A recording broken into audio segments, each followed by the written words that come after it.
ついに動き出した妃について考察します。はいどうもこんにちは、チャラです。今回ですね、東京リベンジャーズ20話の方の、考察を、原作未読勢の視点から、やっていこうかなと思います。こちらね、アニメの方をまだ見ていない方は、アニメのネタバレを含まれる内容となりますので、ネタバレが嫌な方は、ここで動画をストップしてください。はい、それでは行きましょう。はい、まずは一つ目。バジの作戦ということで、今回ね、構想が終盤に差し掛かってきたような雰囲気になってるんですけど、妃に奇襲を仕掛けることを成功しているってことでね、バジが。妃のね、唯一、裏を書いた人物ということで、妃もかなりバジに関しては警戒している様子でしたね。で、妃っていうのは、成功しても失敗しても、どちらでも大丈夫なように作戦を練っているということで、こういう人物がね、練っている作戦の裏を書くっていうのは相当難しいんですけど、バジは裏を書くことに成功しているということで、相当バジも頭が切れるということが今回判明しました。今までもね、竹道だったり千冬だったりが、マイキーのためにバジはわざと、言ってるんじゃないかっていうふうに、言っていたんですけど、その辺は当たってるんでしょうね。はい。バジの性格ってのはあんまりちょっとまだわかんないんですけど、誰かのために自分を犠牲にして、助けることができるという人物なんでしょう。カズトラとはね、ゴミのカズトラとは正反対の人物なんじゃないかなということで、ちょっとね、アニメ勢からするとね、カズトラっていうキャラクターがね、本当に理解できなくて、東京リベンジャーズっていうね、作品をね、なんか陳腐なものにしているというか、カズトラが出てきたことによってちょっと自分のテンションが下がっちゃったぐらい、本当にこういうキャラクターが出てくると、なんか作品が、なんか頭悪くなるなとは思ったんですけど、カズトラの話は置いといて、バジのね、作戦ということで、バジは、まず妃の裏を書くために、わざと、卍会の中で、騒動を起こして、集会が出禁になるほどね、何かやったんでしょう。で、それも、バルハラに行くための、作戦の第一歩ということで、妃をどの段階で、こいつは怪しいぞってことで疑ったのかはちょっとまだわかんないんですけど、結構早い段階で、妃のことは疑っていたってのがわかりますね。はい。で、3番隊隊長の就任式で、もう一悶着、起こして、俺はバルハラに行くぞと宣言して、妃の裏を書いたということで、で、バルハラに入る時もね、千冬をボッコボコにして、入隊というか入ったんですけど、その辺も、怪しまれないようにやったということで、でここまで千冬のことをね、巻き込まないようにするために泣く泣く、ボコボコにしたっていうこともあるんだと思うし、今回竹道に関してもバジは多分認めているんでしょうね。マイキーを助けようとしているっていうのが、伝わってきたので、最後、マイキーを頼むと言って、50人に立ち向かっていったんですけど、この辺はバジの優しさというかね、ちょっと今回、妃のことを、バジはどういう風に、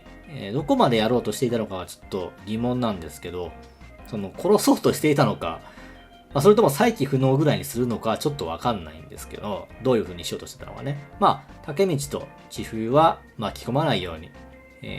自分の後を継がせるために、二人は、ちょっと遠目にね、置いといたのかなっていう風に自分は思いました。今回のお話でね、バジの評価は爆上がりということでね、カズトラは地に落ちて、バジはもう最高にかっこいいキャラとして、自分の中で認識されたということで、これからもバジを応援していこうかなと思っています。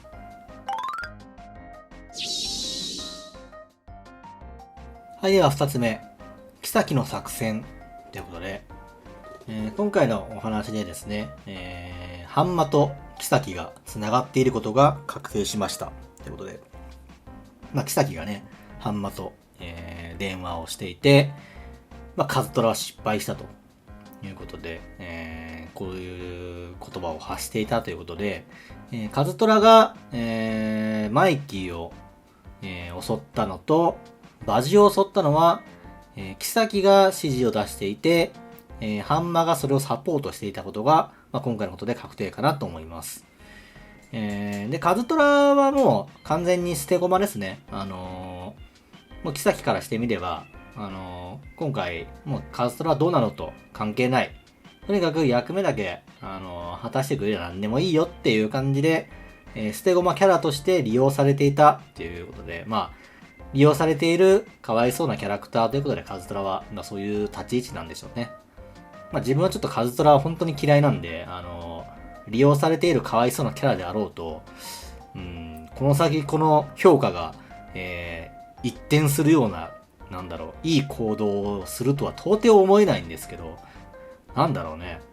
こっからカズトラが逆転する方法って何なのっていう、すごく難しいと思うんですけど、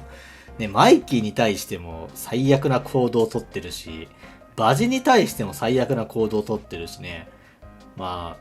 竹道との関係性ってなると、竹道本人には、そんなに害は及んでいないんですけど、カズトラの話はやめておきましょう。もう話してても全然楽しくないんでね。自分も本当にカズトラ嫌なんですよね。はい。で、今回でね、ハンマと、妃がやっぱ全てをコントロールしていたってことが判明したんで、これから、その話の詰めに入っていくんだと思うんですけど、バジ君今回ね、その50人を前に、ボッコボコにして全員、妃までなんとかたどり着いたけど力尽きるという展開だったんですけど、どうもね、後ろから刺されて、あんだけ50人と戦ってっていうことで、ちょっと嫌な予感がするんですけどね、バジ君、これ、助かんないんじゃないかっていうね、これ助かるような雰囲気じゃないですよね。となると、竹道が言っていたように、未来が変わらない。バジ君がやられてしまって、同じようなことが起こって、マイキーが闇落ちするっていう展開になっちゃうんじゃないかなってことが、ちょっと、怖い展開ではあるかなと思います。で、過去と違う一点何が違うかっていうと、もう竹道だけですよね。竹道が、そのことを把握していて行動しているかどうかっていう一点だけが違うのかなと。過去の詳細はわかんないですけど、同じような展開で進んでいたんでしょう。カズトラがマイキーを襲って、マイキーがカズトラをノックダウンして、でその後隙をついて、バジに、刺すと、カズトラが。という流れだったんじゃないかなと思います。で、バジ君ちょっと助かってほしいんですけど、バジ君がね、万一助からなかった時に、闇落ちするマイキーを止める役として、竹道が頑張るのかなっていう、感じですかね。今のその配置的に人物のハンマと、ドラケンはもう完全に、外にいる。作戦の外というかハンマにもう完全に足止めされているんで、ドラケンは多分関係ないというか、今回の作戦には深く関わってこないのかなと思います。で、今回助ける位置にあるのは、竹道と、千冬、この二人ですね。この二人が結構キーマンになるんですよね、多分ね。この二人がおそらくマイキーのことを、全力で止めに行くんじゃないかなと。バジ君がやられちゃった、死んじゃった場合はですね。はい。死ななかった場合は、そういうそこまでの展開、それでも刺されて重傷なんで、どの道、マイキーは多分、結構な闇落ちになると思うんで、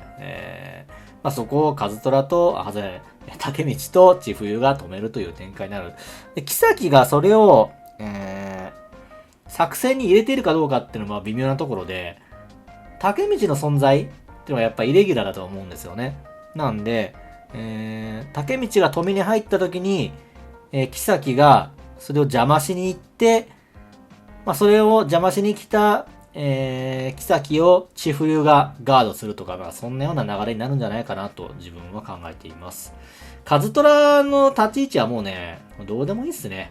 もうボコボコにされようが、もうボコボコにされてほしいんですけど、ちょっとぐらいね。千冬が今回、カズトラのことを投げ捨てただけだったんですけど、まあ、あの時点で刺してるんだから、もうね、10発ぐらい殴ってもね、文句は言われなかったんじゃないかなと自分はちょっと思ったんですけどね。はい。どんだけカズトラ嫌いなんだっていうね。はい。まあ、ということで、まあ、さっきの作戦はもう大体もう全部判明したのかなっていう感じで、そんな感じで次、21話、22話ぐらいで、今回の、バレンタイン構想、バレンタインじゃねえわ、なんだっけ、ハロウィン構想か、は終わるのかなと思います。はい、そんな感じです。はい、ということで、東京リベンジャーズ20話の感想考察でした。まあ、あと少しでね、今回のハロウィン編が終わるということで、物語も佳境に入ってきた、盛り上がって、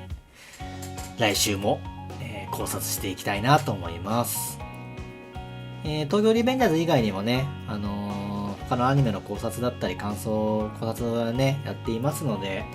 よろしければチャンネル登録、動画への高評価よろしくお願いします。また、この動画への感想だったり、東京リベンジャーズの考察などありましたら、コメントにてどんどん記入をよろしくお願いします。はい、それではまた来週お会いしましょう。さよなら。